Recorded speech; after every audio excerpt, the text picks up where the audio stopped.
Welcome to the Apple Insider Podcast. This is your host, Stephen Robles, and today we're going to talk about what Apple has coming next year in 2022, the new MacBook upgrade plan for businesses, and we're going to name our favorite and best iPhone apps of the year. This episode is brought to you by Coinbase, Molecule, Therabody, ZocDoc, and ExpressVPN. You'll hear about our friends in a moment, but joining me is my friend across the pond, William Gallagher. How's it going, William? Oh, I am entering lockdown as we speak. That's lockdown? Just as we record this, it's been announced Britain's going into another lockdown. So working from home unless you're in the government, no large gatherings unless you're in the government. Yeah, basically that. Well, it's two lockdowns, isn't it? It's whether you're a member of the public or you're in the cabinet. Different set of rules, but they've just been announced as we record this. So. Oh my goodness. I'm so sorry. I didn't realize. Is it the Omicron thing? Yes, basically. But it's all, let's not go there. Take me away from this. Yeah. Yes. I was going to say, at least you have a Ted Lasso blanket to keep you comforted during this time. I did actually put that over my head during the announcement. Okay, but, see? Useful. Okay. It's useful. And I'm just going to throw this out there. If you need some cheer during this time, Season 1 is just waiting for you there on Apple TV Plus, William. Ted Lasso. He's there. He's there for you. Oh, it's a bizarre thing, but Apple TV Plus isn't working for me. I think it might be the AWS failures this week. Something like that. You know what? I didn't even have that in the notes to talk about, but I just need to mention. So it was this past Tuesday, AWS, which is Amazon's web services, went down for most of the day, and it is amazing to see how much of the internet runs on Amazon servers. Things from Disney Plus to podcast hosting services to different websites. Even the Eeros, I actually have Eero Wi-Fi routers at the moment where I'm working, and those started acting funny because Amazon's web servers went down, and Eero is owned by Amazon. And I just could not believe. I'm like, maybe we should diversify this a little bit. Like, I know Microsoft Azure is out there, maybe Google Cloud. I don't know. Like, let's get some other servers in here. I don't know. What do you think about that? Well, I thought I was already shocked enough until he said Eero. I didn't know about them. Your hardware devices in your house failing because of this. It's a fragile thing we use. Yeah, and I couldn't tell if it was the websites I was trying to visit running on AWS, and that's why they were acting funny. But overall, like that day, I had to turn off my Wi-Fi several times just to load certain social media sites. So, it was very strange. And let me just say, I'm in favor of let's get some more companies running some more servers so the internet can stay up if one company goes down. That's all I'm saying. Never had this problem when it was dial-up telephone lines, No, that's right. That's right. We should go back to the good old days of dial-up internet, according to William Gallagher. Yes. I've got this vague memory of bulletin board systems, BBSs, where only two people could phone in at a time or something. That's right. Goodness. If someone calls your house, you just get knocked offline. If you're playing some online game, forget about it.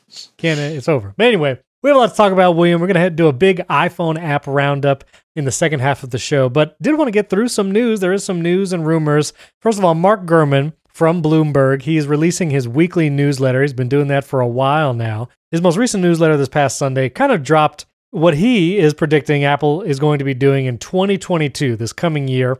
Guoming Chi also had several notes about what to come next year. And, it's what you would expect. Probably a redesigned MacBook Air. We saw leaks of that. The new Mac Mini with M1 Pro processors. Second generation AirPods Pro headphones will be coming out. Excited for those. And the long-awaited higher-end iMac running Apple Silicon and even the Mac Pro. Now, the one rumor I'm not sure about is Mark Gurman is saying the AR/VR headset that Apple has been planning and building will be coming in 2022. I don't know, man. I think there's a better chance we're going to see this AR/VR headset before the Apple Car, so I guess there's a better chance in 2022. But I can't just imagine Apple announcing that next year. I don't know. What do you think? Well, I was waiting for the opportunity to say clearly the Apple Car is coming, and it's coming in blue. But Chico was saying that expects the first version of the headset to sell, I think it was a ceiling of 3.5 million, and the second one a year later will be 10 million or so, and that it will sell that well because people will see what it does and what apps it does. I'm sure it's not making the stuff up. I'm sure it's calculated in some way. I can't really imagine all of the apps that would make me guaranteed to rush out and buy one. But if there is one, then I'm excited. And if I'm excited, then I'd like it sooner, please. Sure. I'm most excited to see what Apple does with the Mac Mini with their Pro-level Apple Silicon, and of course the Mac Pro, the end of the 2-year transition cycle that Tim Cook said it's going to take 2 years to get every Mac onto Apple Silicon, meaning the M1, M1 Pro, M1 Max chips, or M2 if that comes out next year. It's expected to go in the MacBook Air, whatever M2 chip comes out. But the Mac Pro should be this year. And the way Tim Cook has said in certain events, it looks like the fall season is how he's counting that transition time, where the first M1 Max came out in November 2020. The next crop of Apple Silicon Macs came out in October 2021. And so the end of the second year would then be fall 2022, it seems like. No, sorry, Tim. I set the stopwatch going the moment he announced it. He said 2 years, and when he said 2 years, that was what. So WWDC, he's late if he's after that. But okay. Apple always does this, doesn't it? They say coming out in the fall, and they trust on the fact that nobody realizes that officially the fall ends on December the 20th or something ridiculous like that. Right. They really exactly. Yeah. So, or they could do like what they did with the trash can Mac Pro, which was announce it at WWDC and then went for sale like December 20th or something like that. Yeah. Announce it, sell it, regret it. They could do that cycle. Yes, they could. Oh, that's savage, William. I'm sorry. That was very harsh, but fair. No, it's good. No, it's good. Listen, it's called the trash can for a reason. I actually saw a Basic Apple guy. He tweets every once in a while the progression of icons of different Mac apps, and he did the progression of the trash can on the Mac, and he snuck the old Mac Pro that looked like a trash icon in that little tweet, and so that was pretty good. All right, we just had a couple pieces of news before we get to our big app roundup. First of all, this kind of slipped by me last week, but it was announced kind of on the down low that Apple now has a MacBook upgrade plan just for business customers. And so you're probably familiar with the iPhone upgrade program, where you pay a monthly fee or subscription, whatever you want to call it, and you get a new iPhone every year. You trade in your old one and you get a new one if you'd like, or you can just pay the 2 years of payments and then you own the iPhone. Well, for business customers only now, there is actually an upgrade plan for MacBooks, and this applies to the MacBook Air through the 16-inch MacBook Pro. And it basically works like a lease. You would pay a certain amount per month. The numbers that I found is the MacBook Air base model would be $30 a month, and the 16-inch MacBook Pro starts at $70 a month. I'm sure those numbers would adjust depending on your configuration. But if you're a business customer, or maybe you're needing to get several computers, but you can't afford to buy them all at once, and you don't want to do a credit card, maybe it's something that you'll want to upgrade more often than normal, business customers now have this option of a MacBook upgrade plan. Do you think, William, they would ever bring this kind of upgrade plan to consumers for the computer side? I keep expecting them. I remember when first rumors of the Apple One bundle were coming along, it would be services and iPhone. I'm just perturbed by the fact that when I got my MacBook Pro, I was asked if I was a business customer and did I want help with this? And I think, well, no, I don't really need help with it, but yes, I'm a business customer. So suddenly I'm getting Apple business email letters, but I've bought the MacBook Pro. So if this comes to the UK or anything, I still can't benefit from it. A MacBook Air for $30 a month, that's just gorgeous. I'll take two. Right, and it becomes very accessible for businesses, especially small businesses that might need a computer to run their business. So great option. I almost thought the next device we would see on the consumer side would be the Apple Watch, because it seems like a very easy transition to say, here's the iPhone upgrade program, and then for an additional, $10, you can get an Apple Watch along with the iPhone and just upgrade both of them every year or however often you'd like. So I feel like it would be that before a Mac, at least for the consumer side. That's clever. I wouldn't have thought of that. That would actually appeal to me, apart from the fact that there's this risk that the Series 8 will be that blocky, horrible, squared-off design. So I'd kind of want to opt out for a year every now and again. That's a good reminder. I didn't mention this in the first segment, but along the different rumors that Mark Gurman and Kuo-Ming Chi have said is that the Apple Watch in 2022 is going to have 3 different models. that the regular Apple Watch, which comes in aluminum, steel, and titanium, or maybe some other, I hope they bring the ceramic back. I'd love my chance to get one of those. But they're going to have the standard watch. They're going to have a new second generation Apple Watch SE for the budget side. And then there's going to be that rugged Apple Watch that we keep hearing rumored about. And they believe, Ming-Chi Kuo, Mark Gurman think it's going to come out in 2022. Maybe even have that square edge design that was leaked by John Prosser earlier this year. What do you think about that rugged, square-edged rumor, William? I think it's really clever, actually, because that squared off design is so horrible, I wouldn't wear the watch outside. So therefore, be much longer lasting. That's probably what they mean. You know, as I was thinking about that rumor, a more durable Apple Watch, unless you make it rubberized, like as the material it's actually made out of, I don't know what would make it more rugged, because if you get a stainless steel or titanium Apple Watch now, I find the casing to be very durable. You know, you'll get scratches on the steel and titanium, but it can take some hits and keeps on ticking, so to speak. Yes. Thank you. And then the glass on those higher-end Apple Watches is that sapphire, and I've had great experience with the durability of the sapphire screen, and it, you know, doesn't really scratch. You really have to try hard to scratch it. So I don't know what a rugged Apple Watch would mean. I mean, it's already waterproof. So I can only imagine it's some kind of rubberized deal. I'm thinking, what do you do to your watch that you need these harder materials? I only ever buy the aluminium ones and whatever the cheapest glass cover is, and I don't have a single scratch. Every watch since the original has the only slight damage I ever had was actually a manufacturing fault on my first watch where the lid fell off. Otherwise, not a mark, not a scratch, nothing. What do I do that you don't? I don't know. Maybe I walk funny or something, but I find that my Apple Watch dings a lot of door frames. And when I'm in the kitchen, it will kind of ding the counters around my kitchen and I'll get scratches. And I've told this story before, but the first Apple Watch I got my wife, I got her an aluminum version because I figured she's not going to be too rough on this thing. And one day into owning the aluminum one, she dinged it against the counter in our kitchen. And the glass immediately cracked, and it was a noticeable crack, not just like a hairline something. And so I've forever gotten her the stainless steel model with sapphire, and it's been very durable for her. She hasn't broken them as long as she's had them for many years now. And it's the same with me because I ding it on doorways, and I don't know what I'm doing with my arms, William. I need, I guess, some kind of video of me, like candid, to see how I'm swinging my arms that I keep hitting it on door frames. We need gait analysis and all of that. But, yes, that's good. I am thinking, though, positive side, be positive. You and your wife seem very well matched. Negative side, your kitchen designer, not so good. You know, let's just put that out there. I don't know what it is. I don't know. Maybe we just flail our arms more than the average person. I'm not sure.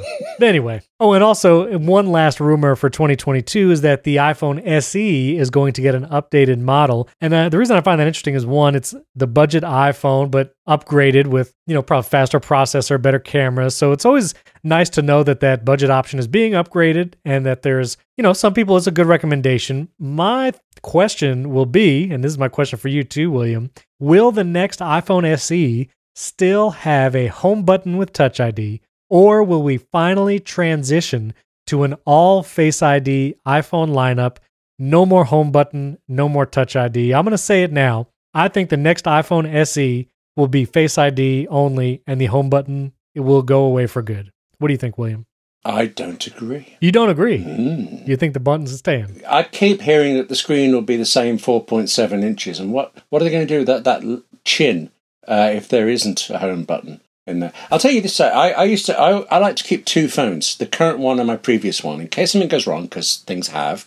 And also because I do a lot of filming and it's good to have two phones filming things. But I gave my iPhone 12 Pro to my wife, Angela, because we thought we were going away on a really nice holiday and the cameras and all this stuff. And she gave me in return her old iPhone SE. So I use that as my spare, as my second camera, as my audio recorder sometimes. And having to go back to using the home button on it, I'm astonished how much I dislike it compared to Face ID. I remember missing it at first. And then thinking Touch ID, Face ID, not a big difference. Face ID, I still, every time it looks, I kind of gurn at the camera when it comes up, and I'm aware of this. I'm not sure that's an American term. No. Let's not Google it. I don't know what that means. Yeah. Anyway, but I generally find it a pain going back to the old home button. So let it be true that Face ID goes everywhere. But I'm not sure. I don't think so. So you had an interesting point. The iPhone SE, the current second generation model, has a 4.7-inch screen. And if they went away with the chin and forehead, they could go with an iPhone mini size device, which has a 5.4-inch screen. So it's a little larger, but they could maybe just give it one camera, just the wide angle instead of the wide and ultra wide, and put a slower processor in it. And maybe the iPhone SE becomes the iPhone mini. And, there were also rumors that the iPhone 13 mini would be the last new mini that they come out with. Yeah. And maybe the mini becomes the SE model. And then in the fall, we just get iPhone 14 and 14 Pro and Pro Max. We just get the larger sizes. I was thinking that was really clever, except we're basing a lot on the rumors, Minchico and others. And one of the other things to say is that, 2022's SE won't be much different, but 23 will. The iPhone SE in 2023 will have a bigger screen. So if it has a bigger screen, that probably knocks out the mini idea. Although 4.7 to 5-point thingy, that's bigger. Yeah, I mean, it's a bigger screen. Well, we will see. We have made our predictions. I'm saying it's not going to have a home button, and you have disagreed. And we will see who is right in 2022, William. You're saying home button. I'm saying Apple Car. Let's play our game. Yes. The Apple Car. What do you think, Apple Car? Or what do you think, William? Apple Car 2022? No, I don't. No, I thought you were going to say Apple Car with a home button. Oh, my goodness. Now, that would be hilarious if one day the Apple Car comes out and there is a home button, but that it just takes you home. Yes. That would be pretty slick. I'm sold. I'd buy one already. Yes, there you go. That's it. Just drives you automatically home. All right. Well, a couple other news bits. First of all, iOS 15.2, which should be coming out pretty soon. It was supposed to be coming out before the end of the year. They've added another feature, I guess you could call it, or another piece of information now within the settings. In iOS 15.2, there's going to be a parts and service history section under the settings, general, and about menu. And it's going to tell you if the battery, camera, and possibly other parts of the iPhone are a genuine Apple part or some kind of third-party non-Apple part. This is very interesting on the heels of Apple's self-repair program, which is also supposed to be launching in early 2022, where you'll be able to buy first-party Apple parts for your device so you can repair it yourself. And this little menu is now going to show people, and presumably show people, like if you have to go to an Apple store for anything, whether or not you have a genuine Apple part in your phone or not. Yeah, it's excellent. I think, if nothing else, if you buy a second-hand iPhone, I would go straight into settings, general, about, and look to see whether it's as new as you're being told and things like that. Yeah. I think it's you're saying about what it can show. What it will show will actually depend on your phone. Oh. The iPhone, any iPhone 13 or any iPhone 12, it will give you this detail for...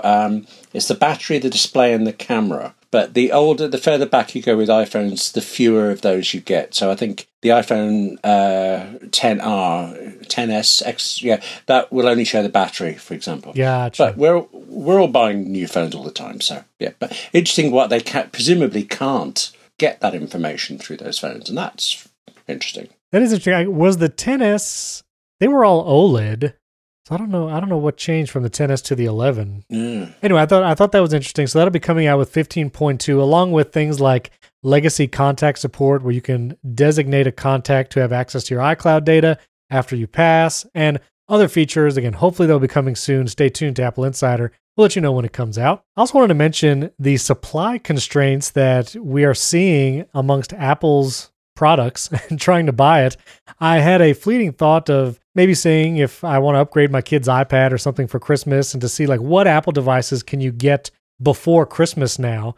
And man, if you go into the Apple Store app, or you go to the Apple Store on the web, so many of their products are more than a month out for being able to order them, picking them up in store, and ordering them to be delivered to your home. I was looking at the base model iPad, which was recently refreshed at one of their fall events, you couldn't get one, at least for my address, until January 20s. So over a month away for that. iPad Air is the same deal. You can't get an iPad Air anytime soon. And many of those kind of lower and mid-tier products, very difficult to find. You know, products like HomePods and AirPods, those are more prevalent right now. But it seems like when it really comes to Apple silicon chips, namely that, what A are we on, 15 and a 14 chips, those kinds of chips, it really looks like that supply constraint is hitting Apple's products. And so if you haven't ordered any of those for the holiday season this year, I don't know if you'll be able to find one. You really have to see the physical Apple stores that are near you and see if anything comes in stock and jump on it right away, order it for pickup that day if you really want to grab something. Have you noticed any of that? Fortunately, no, because apart from looking into it for research purposes and things, the things I wanted to buy, they were already constrained. So the big one for me was I was desperate to get my wife an Apple Watch Series 7. She's got a big birthday coming up. We were going away. I wanted to be sure I had it in time and so that I could carry it with us. And now we're not going away because of other country lockdowns and things. What it is, I ordered it online and watched that date to see where was it slipping back, was anything, would it be here before we left and all this stuff. But I also would go back through the whole ordering process just to see if the precise configuration she wanted was suddenly available in the Apple Store. And one day it was. Right. So I bought it for pickup, cancelled the original order, ran into the Apple Store. And they told me at the Apple Store that, yes, they get deliveries every day, or they did. This is about 6 weeks ago now. They get deliveries every day, but they never know what is coming in, how many of things. So it is pot luck that exactly the ones you wanted was available. Right. But after all that, I just gave up. Forget keeping it for next week or the week after the holiday thing. I just gave it to her on the spot, which is very nice, and she's very pleased with it. She loves the hand washing thing because she was on a Series 0 before, didn't know about this. Wow. Love this stuff. But of course, I've now got to find something else for the actual birthday. So, it's not going to be an Apple product, obviously. Can't get them anymore. Well, I'll just say that Ted Lasso has an entire merch store online. If you look and get apparel, you can get cups, blankets, as you know. Yes, that's so romantic. Yeah. Ted Lasso's a romantic. If you watch the show, you would know. That's all I'm saying. Yeah. Maybe you can make her some biscuits. Anyway. I've done that before. I didn't realize there was a connection, but okay. Yeah. See, there you go.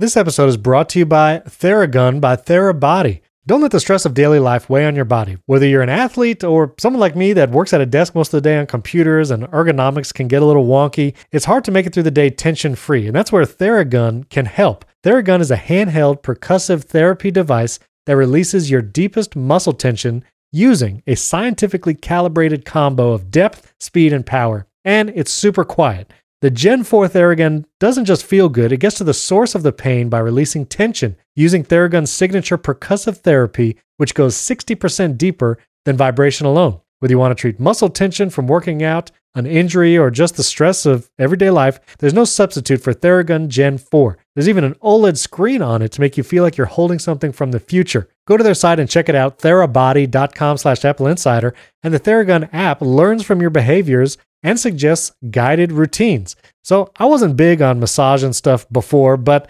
because I sit at a desk and sometimes work on my iPad and computer for extended periods of time, I can feel tension, especially in my shoulders and back area. And so I've been using the Theragun. I'm actually going to turn it on right here. You can actually hear it. That's on the slow speed. And let me turn it up here. You can turn it up. And you actually just run it along your shoulders or your back. And what I really like about it is there's actually an app that will walk you through different therapy routines. You can say, I need help for my neck or shoulders. They even have specific routines for working on a computer all day. And it will tell you where to use the Theragun and even adjust the speed using Bluetooth, connecting the app to the Theragun. So it's actually really cool. I've been enjoying it, and my wife really likes it as well. Theragun is trusted by 250 professional sports teams like Real Madrid and elite athletes like Paul George, DeAndre Hopkins, Maria Sharapova, and hundreds of thousands of customers. And me and my wife, we've been using it too. So try Theragun for 30 days, starting at only $199. You can go to therabody.com/AppleInsider right now and get your Gen 4 Theragun today. therabody.com/AppleInsider to learn more. Our thanks to TheraBody for sponsoring this episode and our friends at Molecule. Guys, I love molecule air purifiers because they don't just capture those allergens and dust and all that in something like a HEPA filter and then just keep that junk around. Molecule actually uses a patented technology called PICO, which is a photoelectrochemical oxidation. That's the fancy word for Molecule destroys those air pollutants and allergens, and it cleans the air better than any other air purifier I've experienced. Research shows that the Molecule Air Mini removes 99.98% of the COVID-19 virus from the air in a one-time release, which is pretty incredible. And we can't control the air outside, but inside it's yours to control with Molecule air purifiers. Molecule destroys bacteria, viruses, mold, pollen, pet dander, and chemicals so you can enjoy clean air. I also love Molecule air purifiers because they are beautifully designed. A lot of air purifiers can look clunky and just kind of meh, but Molecules are beautiful, and many of their models actually work with HomeKit. We love HomeKit on here. That's Apple's smart home platform. We've actually had the Molecule CEO, Jaya Rao, on the HomeKit Insider podcast, and we interviewed her, and I loved hearing about the story of her and her family developing the Molecule Pico technology, really driven by the passion to help people get cleaner air in their homes. For a limited time, save up to $120 on Molecule air purifiers by visiting molecule.com, that's Molecule with a K, and use the promo code AppleInsider, all one word. That's Molecule, MOLEKULE.com, and use the promo code AppleInsider for up to $120 off. And you can enjoy free shipping and a 30-day home trial. That's promo code AppleInsider at molecule.com. Our thanks to Molecule for sponsoring this episode. All right, there was one interview that I thought would be interesting if our listeners want to check it out. Yeah, two Apple executives did an interview with Hypebeast. This is Industrial Design Chief Evans Hankey and VP of Product Marketing Stan Ng. And they actually talked about the Apple Watch and also the Apple Watch bands and kind of the hardware design and development that goes into those Apple Watch bands, how much they refine the designs over the years, and the importance of backwards compatibility. So it's a pretty cool interview. I'll put the link to our article in show notes. You can check that out. But I've always been impressed that every year with every model Apple Watch that comes out, Apple has remained backwards compatible with that watch band. And as these execs were saying, that is not an easy task to be able to fit the Apple Watch bands as the screen size has increased, the case sizing has increased, getting those bands all the way back from the original Apple Watch Series 0, as some call it, to still fit is an engineering feat. And so I thought that was very interesting. I'm curious if Apple will ever break from the Apple Watch band connector. You know, you think about the charger on the iPhone. Apple went 5 model iPhones, the original iPhone, 3G, 3GS, 4 and 4S, 5 model iPhones with the 30-pin connector for charging and data, and then they moved to Lightning. When that transition happened, a bunch of people got upset. No one was happy about buying new cables and replacing the docks and all that. But it was 5 years of that cable, and then they went to Lightning. With the Apple Watch now, we have, it came out in 2015. So we have 6 years, 7 models of Apple Watch, plus, Apple Watch SE and things like that. And so by the time we get to the next Apple Watch release next fall, it's going to be in 7 years. So a longer time with this Apple Watch. And I'm curious, will they ever change the Apple Watch band connector to eliminate compatibility and you won't be able to use those old bands anymore? What do you think, William? Think they'll ever do that? I think some people want them to change it to a USB-C cable that can wrap around your wrist or something.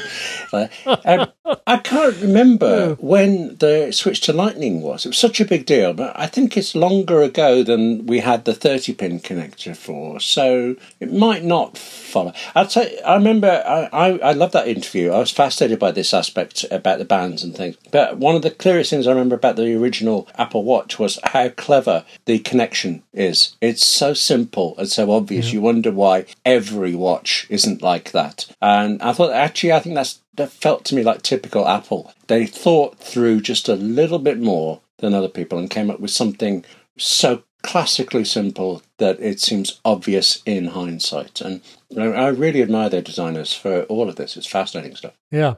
So I will say the 30-pin connector actually debuted in the iPod back in 2003. Apparently, that's when the dock connector, the 30-pin connector, first came out, and it went from 2003 through 2012. 2012 is when the Lightning connector was introduced. So that was 9 years of 30-pin connectors from iPod to then the original iPhone. So we have not hit 9 years yet with the Apple Watch band or even Lightning. I mean, Lightning is, close, it's just about, but wow. yeah, just very close. Just about 9 years with the Lightning. So yeah, I am increasingly losing hope that the iPhone will ever have USB-C. I think it will go to a either portless or some kind of magnetic smart connector before we ever get USB-C. So actually, yeah, I think I've given up. Don't worry about it. We'll have Apple Glass soon, and we won't actually have watches or phones. It'll just look like we have when we look at our hands, and they won't need charging. That's what's going to happen. So yes, very relax. good, very good.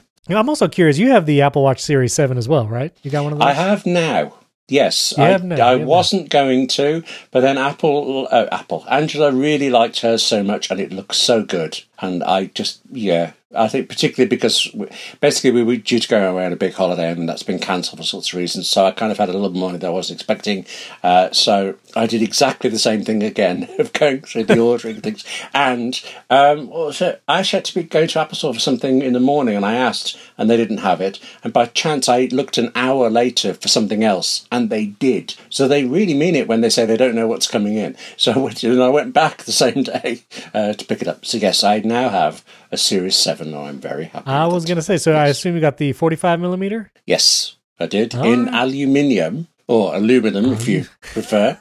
Yes. For us Americans, thank yes. you. And so what have been, you came from the Series 4, is that right? Yes. So for me, the big obvious thing was the always on, yes. Which I find I like a lot, because recently I've been having to get up very early.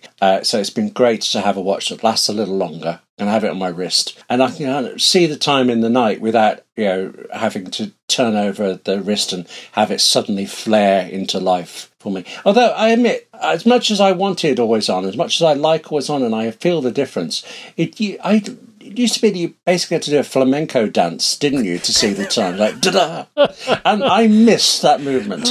You got to flick it up, or you tap it like an animal. Yeah, absolutely. Exactly. Tango face. That's what I'm looking at. Right. Argentine tango. Yes. So I did want to mention, I had gotten some tweets from people asking about charging on the Apple Watch and whether or not it was acting funny. And I had noticed sometimes when I go to charge my Apple Watch Series 7 that it does not charge even at a normal speed. I threw it on my Belkin 3-in-1 charger, that tree-looking charger. It was at 10%. I left it on there for 3 hours. I put it on there like early evening because I was going to wear it to go to sleep for sleep tracking. And after 2 to 3 hours, it went from 10% to 36%. Just 26% increase in battery. And I said, that's not right. Like something is wrong. And so I made sure the back of the Apple Watch was clean. The charger was clean. There was nothing obstructing the charging in any way. And all I did was turn off the Apple Watch completely, holding the side buttons, sliding to power off, waiting a second, turning it back on. And then when I put it back on the charger, it went from like 36% to 100% in under an hour, or, just around an hour. So there's definitely something weird charging-wise going on in the software of Apple Watch Series 7, not so much the hardware. I don't notice it all the time. Most of the time it charges just fine, but just to confirm those of you who might have been having weird charging times on the Series 7, I have apparently now experienced it as well. I don't know if you've seen anything like that. I didn't think I had, but now you've said it, because I use the same charger as you, basically because you talked me into it, frankly. And there was one day I was very surprised to find my watch giving me a low battery warning. I'd put it on, I hadn't checked that it had charged, and I just assumed I hadn't put it on right, or that something else had gone wrong, and I didn't think about it, but it could be that. Do you think there's any chance that the issue is that we're not using, well, it sounds like you're not, and I know I'm not, using the new charger that comes with it? I guess I've left mine in the box because I'm using this stand. Right. I did think about getting that USB-C to Apple Watch charger, but most of the time it charges fine. Like most of the time it's not an issue. It just seems like there's some weird software thing. So I don't know, maybe it'll be fixed in the next update with 15.2 and 8.2, but I thought it was interesting. I observed it once. I'll keep an eye on it and see if it comes up again. And now I'll worry about it. So thank you very much. Okay. Oh, yes. Yeah, you're very welcome. Okay. Very welcome. All All right, and let me stick two more quick news tidbits here before we get to the big iPhone app roundup. First of all, Logan Kilpatrick actually on Twitter messaged this to me, and it was big news. Apple actually debuted an open source website and that they'll release some projects on GitHub. And they've even put things like Swift, some of their research kit stuff, WebKit, and it's an entire website dedicated to their open source projects at Apple. So very cool. I'll put a link to this in show notes. It's opensource.apple.com. Very cool there. And also there's a new interview that went up in the website wallpaper.com. I'll put a link to the show notes in this as well. But the Apple design team, led by Evans Hankey and Alan Dye, actually did a tour of Apple Park. And so there's been never before seen images inside the Apple Park building. Pretty incredible to see some of the rooms inside, the architecture, the design. It's just really cool to see these guys at work. There's even like workbench photos and seeing them work on like iPhone cameras and iPhone hardware. So highly recommend going to that link, checking out all there is to see in that wallpaper interview. There'll of course be a link in show notes to that as well. All right, William. Well, we have spent several weeks rounding up the best apps across Apple's platforms. Me and you did macOS, which I thought that turned out great. Great utilities, great apps for the Mac. Wes and I covered iPad last week. And now we, of course, have to do iPhone apps. And now I know you said you had a tremendous amount of apps that you want to highlight. And so yes. I'm going to leave you much time because I'm going to try and limit my list to just apps that I haven't mentioned yet. Because the great thing about the Apple ecosystem is many apps you can use across all the platforms.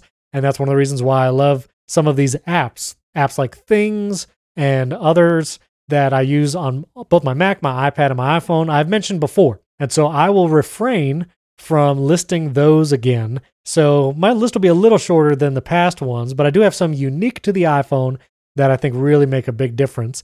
And as Wes said last week, I've neglected to mention Apple's stock apps for like the Mac or different platforms. So I do want to mention, I of course use Apple's stock apps in several places.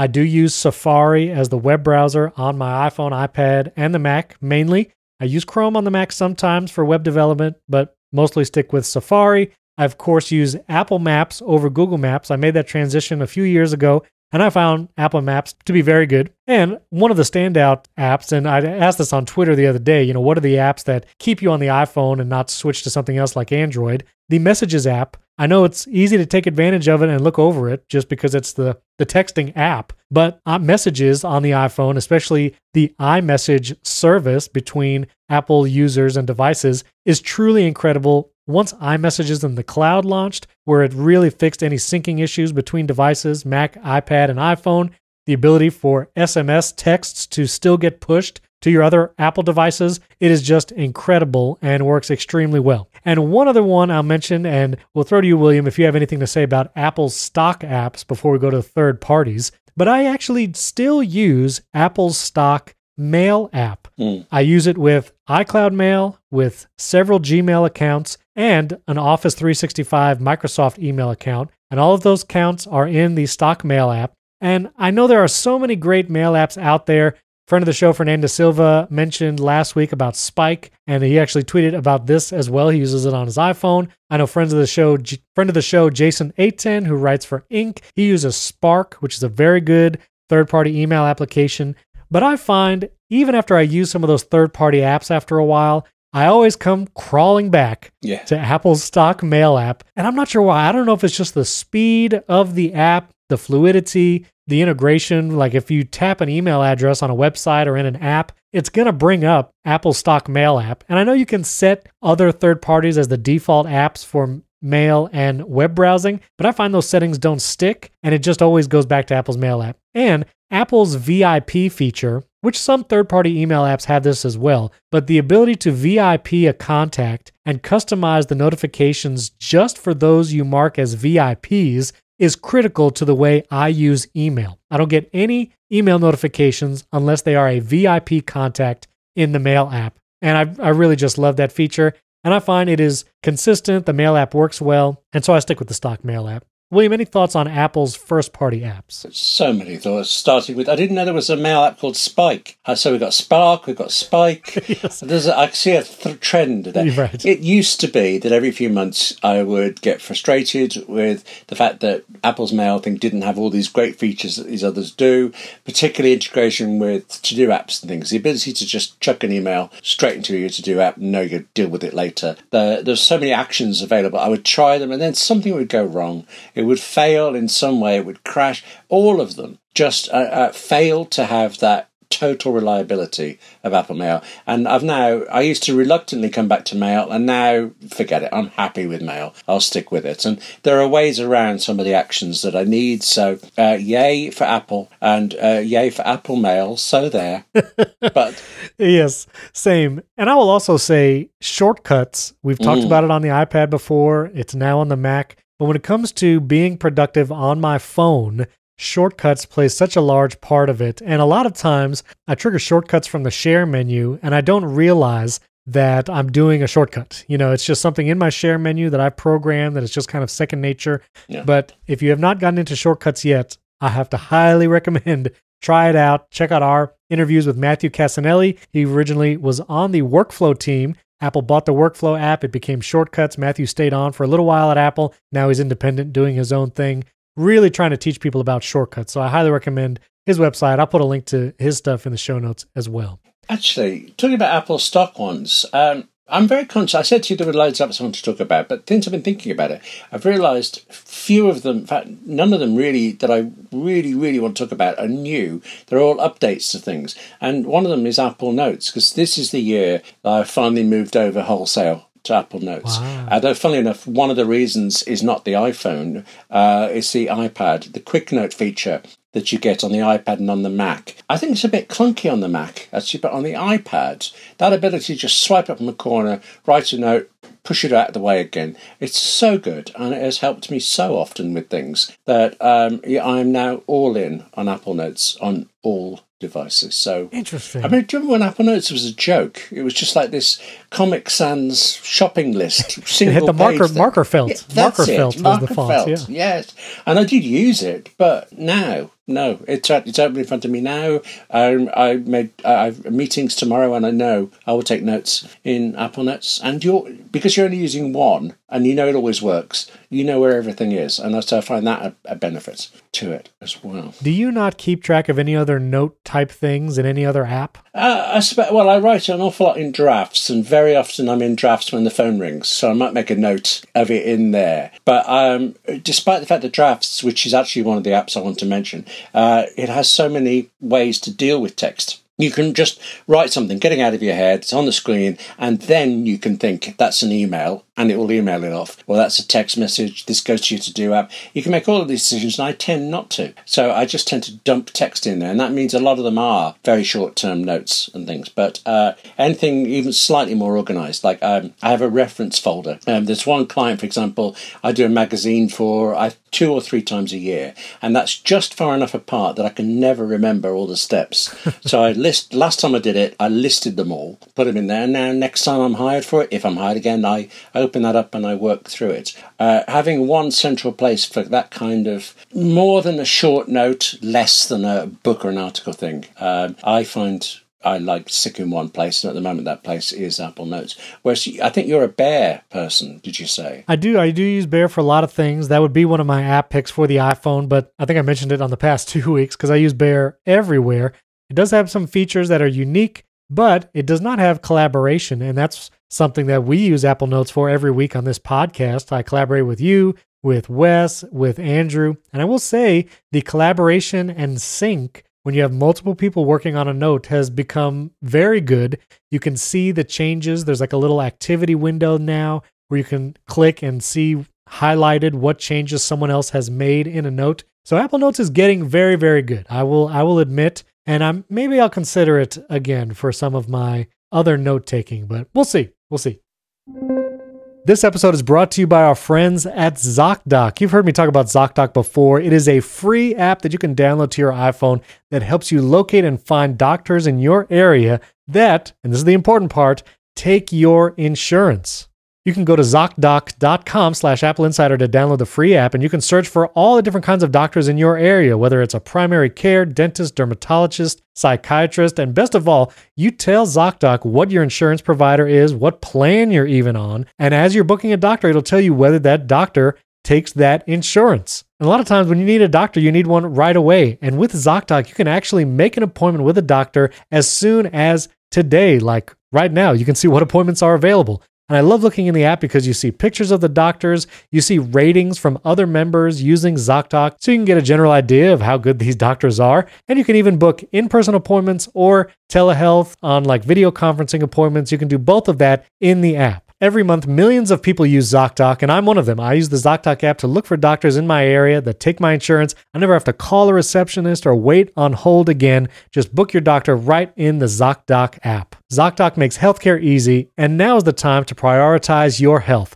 So go to ZocDoc.com/AppleInsider and download the ZocDoc app to sign up for free and book a top-rated doctor. Many are available as soon as today.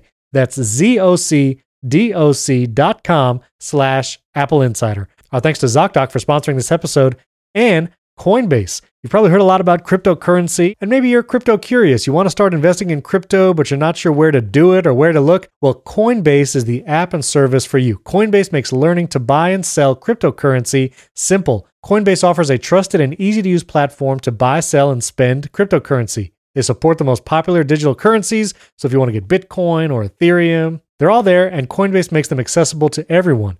They offer portfolio management and protection, learning resources, and a mobile app. And I personally have been using Coinbase for years, honestly. And I love the Coinbase iPhone app. It's easy to use, it's well designed, and you can buy and sell crypto very quickly, all in one place. Millions of people in over 100 countries trust Coinbase with their digital assets. So whether you're looking to diversify or just looking to get started or searching for a better way to access crypto markets, start today with Coinbase. For a limited time, new users can get $10 in free Bitcoin when you sign up today at Coinbase.com/AppleInsider. Sign up at Coinbase.com/AppleInsider for $10 in free Bitcoin. This offer is for a limited time only, so be sure to sign up today. That's Coinbase.com/AppleInsider. Our thanks to Coinbase, and finally, our thanks to ExpressVPN.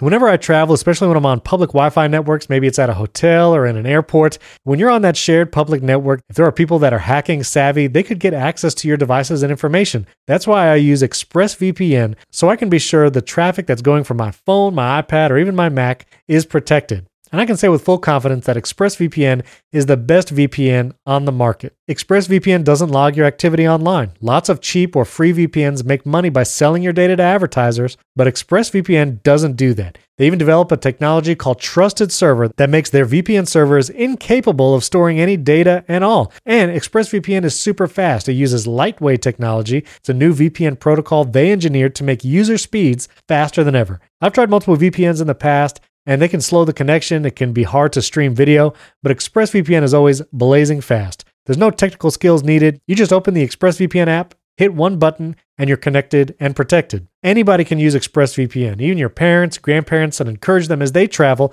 to use it. Again, you just open one app, tap one button, you can get the app on your iPhone, iPad, your Mac, even some smart TVs and wireless routers. And it's not just me saying this. Mashable, The Verge, and other tech journals rate ExpressVPN the #1 VPN in the world. So protect yourself with the VPN that I use and trust. Use our link, expressvpn.com/AppleInsider today and get an extra 3 months free on a 1-year package. That's EXPRESSVPN, expressvpn.com/AppleInsider. Visit expressvpn.com/AppleInsider to learn more. Our thanks to ExpressVPN for sponsoring this episode. Well, let's jump into some third-party apps. I'll name a few and then throw it back to you. No rhyme intended, but there it is. Okay, yes. Of apps that I use most often, like time used, of course, I listen to a ton of podcasts. I've mentioned it before, but my podcast app of choice is Pocket Casts. Pocket Casts has kind of been bought and sold by multiple companies, but the app itself has remained excellent. I still love it for my podcast listening. Of course, you have Overcast and Castro. Apple's first-party podcast app is slowly getting better, but even just little things like, I'll say it again as a disclaimer, we're going to put lots of links to all these apps in the show notes.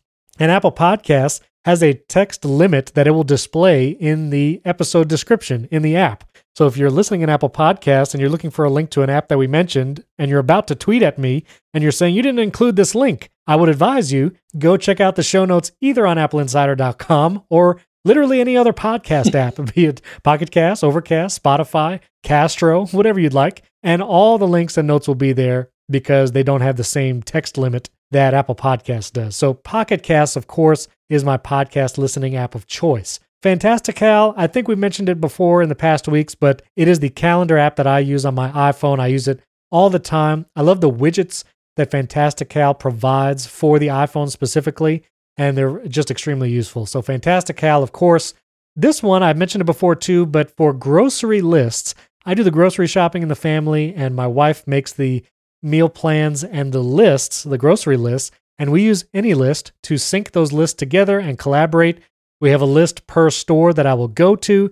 It has an incredible iPhone app, and you can use it on the iPad and even the Apple Watch, which tweet at me if you want us to do an episode rounding up our favorite Apple Watch apps. I wasn't sure about doing that or not, but if you want us to do that, let me know. Tweet at me at Stephen Robles, and we'll do a week of Apple Watch apps as well. But AnyList is an incredible application. The syncing is rock solid, and for collaborating on something like groceries, it's just awesome. And this last one is a brand new one that I started using, and this actually goes in conjunction with a Mac app that I recommended called Downie. Downie, Downie, by Charlie Monroe Software. Downie allows you to download videos from YouTube, Facebook, Twitter. Basically, any video that you see on a website, you can send the link to Downie and download the video file to your Mac. Well, Downie is incredible, and I mentioned that before, but I've discovered this app called Transloader. Transloader is an application that you can download on both your Mac and your iPad and iPhone, and Transloader will see your other devices over iCloud. You don't have to set up any kind of sync or create an account. It'll just use iCloud. And what you can do is if you're on your iPhone and maybe you're watching a YouTube video or you see a video on Twitter and you want to be able to download that video, but you can only download it on your Mac because that's where you have Downie. I've used shortcuts to try and download YouTube videos and internet videos before. I find that most shortcuts fail after a certain amount of time because of whatever copyright or weird things the website is doing to protect the video. Well, Transloader, I had the app on my iPhone. It integrates with shortcuts, and so I can actually create an action in the share sheet using shortcuts. And when I'm looking at a video or a video's on a website that I'm viewing, I can hit the share button, click send to Transloader, and what Transloader can do will send that link to my Mac. On my Mac, Transloader will give that link to Downie automatically, and I have Downie automatically set to download any links sent to it and save it to my desktop, which syncs to iCloud Drive. And so with a couple taps, as I'm looking at a video, I can say, send to Transloader, and a couple minutes later, I can go to the Files app on my iPhone, look at the desktop folder, and that synced video file will be there for me, and I only had to hit the share button and click Transloader. It does everything automatically on the Mac side if you have Transloader and Downie installed on the Mac. It's truly, really, really cool. The fact that it all works together and again, utilizes the power of Downie and you can activate it from your iPhone. So I just thought that was such a cool utility and I use it pretty regularly. So William, tell me about some of your favorite apps. So I'm still trying to work out the thread there. If you press it here, it clicks there. It's a bit Professor Brainstormy, isn't he? But it works.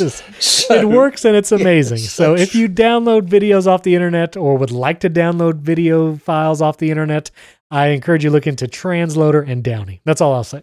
I actually hadn't heard of Transloader before this minute, so that's good. I'll go have a look at that, thank you. I had heard of Fantastical, that was going to be one of mine. Had heard of Mail, that was going to be one of mine. Let me go then with, well, actually, let me finish off something. I realised I started this and then forgot to say more. I mentioned Drafts 5 that I said I'd write things in. It's just had a new update which adds very good PDF scanning. You can drag a PDF into it and it'll pull out all the text, which is very nice. And it also has a pretty great transcription thing. I still think Otter.ai, which is an app, actually, I should mention that app and a service. I forget it's an app because on the Mac it's just a website, but on iOS there is an Otter app and I use it extensively. It's an extraordinary transcriber. Drafts kind of now includes it alongside everything else I'm using it for. So I'm finding that pretty impressive. But for completely brand new, well, there's Otter, but also screens. Do you use screens at all? Have you come across this one? I do use screens to access my Mac from my bedroom if I'm feeling lazy. That's absolutely. Oh, I'm so glad you said that. I mentioned that we're not going on holiday. Last time before all the coronavirus things, we were going away on a big holiday. I was sitting down in my living room and I was remote controlling the Mac in my office to check that it was finishing rendering a video I needed to do for a project. And I was remote controlling my wife's Mac with her permission in another room. And I was just sitting there on the couch, screening away into both of these to do this thing. And it felt the epitome of laziness. But then I actually had to get up to go make some tea. I mean, it just ruined the whole evening. Right. Yes. But the screen's incredibly useful. I mean, I have a 49-inch screen, so trying to remote control that through my iPhone. Oh, yeah. A lot of panning around there, but it works. So it's very handy. Let me throw in, until you stop me, Filmic Pro. I shoot a lot on Filmic Pro, and I like it very much. And when I did this swapping of phones and things, I went back to shooting through the front camera so I could use a teleprompter app for a thing. And even though it's all officially the same rating, 4K or whatever, it's much crisper on Filmic Pro. So I've been falling back in love with that app. Although they actually promised, was it in the iPhone 11 launch, that they would be able to shoot that feature the iPhone has of shooting front and back cameras at the same time. Right. And they never introduced it. They released a second app, a spare one. It was almost like a toy app for it, and they never included the big one. And I think because, although Apple kind of didn't want you to notice, just as with cinematic mode, it only works with 1080p. Right. So if you're shooting everything else in 4K, you're not going to step down radically just to get this feature. So that's actually why I got into Filmic Pro, and they never did it, but I'm really glad I got into it there. So yay, and at the same time. Go ahead and do one more. Go ahead. One more. Okay. I can't, in all consciousness, say Apple Fitness Plus, although I suppose it's true. News Plus. No. Oh, I know. This one's got to be it. I do like Apple News, Apple News Plus. I do subscribe because I've got the bundle. But I use an RSS reader called Reader. Yes. REEDER. And that is my working tool when I need news, and it's my relaxation tool when I'm waiting for the kettle to boil. And on a Sunday afternoon, I will use Reader's own Read It Later service. So it's like having a magazine on my iPad. Love that app. Very good. Well, to jump back to Apple stock apps, the Files app, I just want to mention, is actually really powerful when you actually dive into what it can do. The ability to integrate, if you have Dropbox accounts, Adobe Creative Cloud account, Box accounts, it can access all of those cloud service file structures directly in the Files app. And so that's great for one. But also, if you want to scan documents, you can use the camera app. You can use Apple Notes to scan documents. But I have found when I want to scan several pages to make it into a PDF, I will go directly to the Files app, go to whatever folder, maybe your desktop, you hit the 3 dots in the top right, and scan documents as an option right there in the Files app. And what's great is you can scan multiple pages and it'll just save that PDF right to the folder that you wanted it to be in. And so you don't have to go to Apple Notes and pull out the PDF and then, send it to somebody or put it in a folder. You can just do it right in the Files app, which I think is really cool. So Files app is pretty powerful. You should poke around there. I use it, and I did not know that feature. I'll be having that. Yes. But since you bring it up, have you tried uninstalling Adobe Creative Cloud? It's infuriating. This is on the Mac or on a mobile device? Oh, well, sorry, it's on the Mac. You put it in my head because I struggled with it this week. I finally cancelled all my accounts with it because I'm just not using it anymore. And you have to run the Adobe Creative Cloud uninstaller, which is not great, but it would make sense if it worked. Right. It wouldn't work. We can't uninstall it because you still have apps that need this. Yes, the uninstaller is the only app. You have to go through the library, the support stuff. And when it finally did do it, I thought, right, I'm never going back to Adobe, much as I love what they do usually. So that experience right there is why I have not installed Adobe Creative Cloud on any of my recent 2 or 3 Macs. I've done away with it. I use Pixelmator for everything, Final Cut Pro, and I just don't put it on my Mac for that very reason. Like, it's impossible to get it off. Using Lightroom on an iPad or on an iPhone, is a very different experience. You can download the app or delete it all at once. You don't have to do some uninstaller. But on the Mac, I don't like how deep it gets into the operating system, much like Microsoft Office does that too. But yeah, I won't go into a tirade there. No, because if you do, I'll start talking about Kaspersky antivirus thing, which I am personally convinced is a virus. It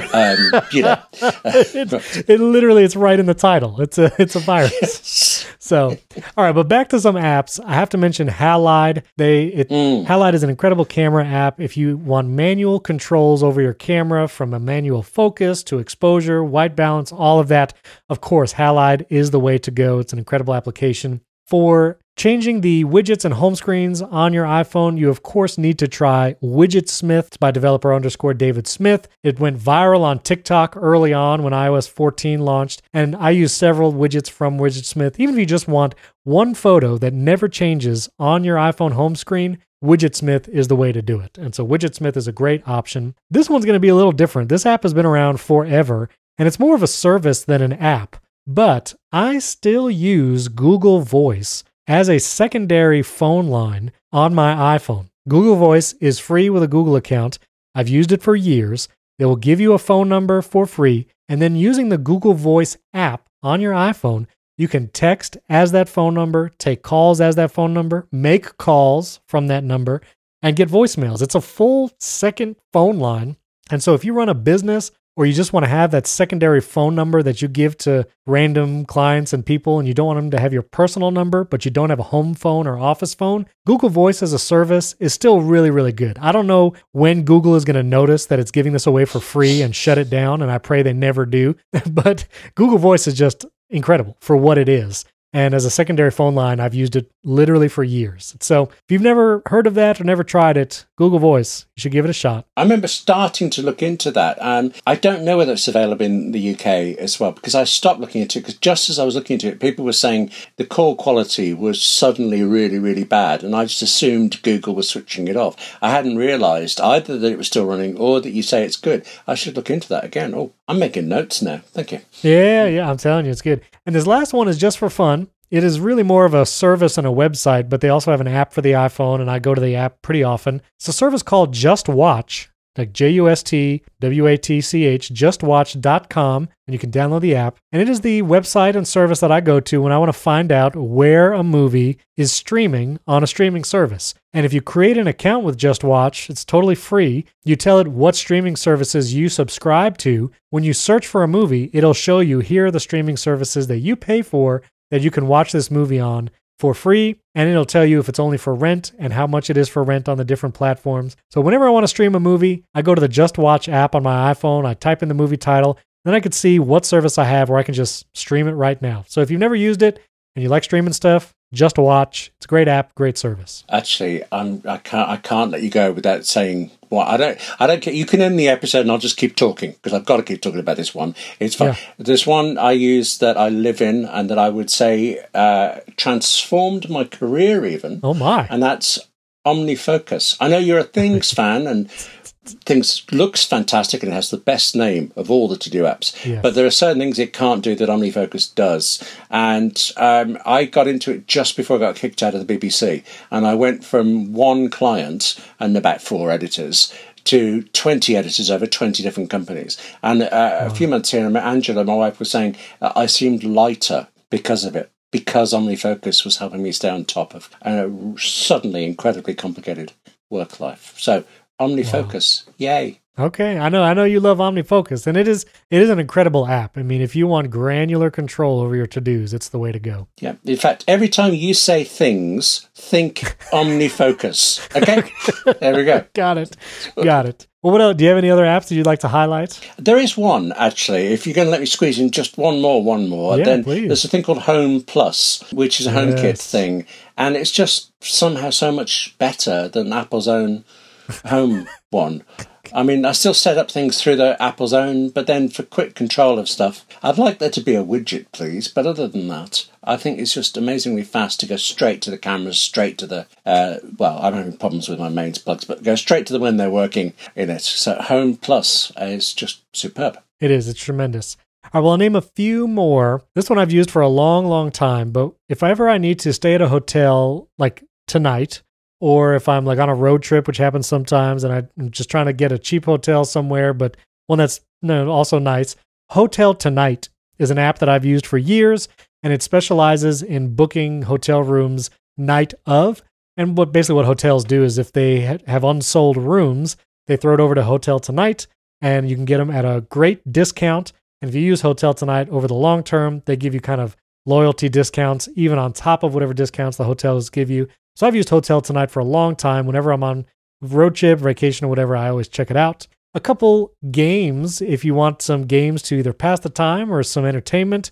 Alto's games, Alto's Odyssey, Alto's Adventure. I love all the Alto's games, and I'll always go back to them. I've completed every objective in all the games, but they're still fun to play every once in a while. So the Alto's games. Also Threes. If you like puzzle games, Threes is a tremendous game. I'm not even going to try to explain it, but if you like numbery, math, puzzly type games, Threes is the way to go. You should try it out. And one last one for me, you can get GIFs, animated GIFs when you're texting or whatever, using kind of Apple's built-in images search function in the Messages app. But sometimes you want to get just the right GIF, and not gift, GIF. And to do that, sometimes you got to go outside the stock GIF search. And so I actually have the GIF keyboard app. I think it's made by Tenor, but you search for GIF keyboard. It's a blue icon. Of course, all the links to these apps will be in the show notes. But GIF keyboard, again, it's that third-party keyboard. You can program it so you long press on the little globe icon on the keyboard, go straight to it. And it has a lot of GIFs that you can't get in the stock image app. I don't know why, but they're really funny. And sometimes they're just what the doctor ordered, we'll say. So GIF keyboard I use pretty often in my messaging.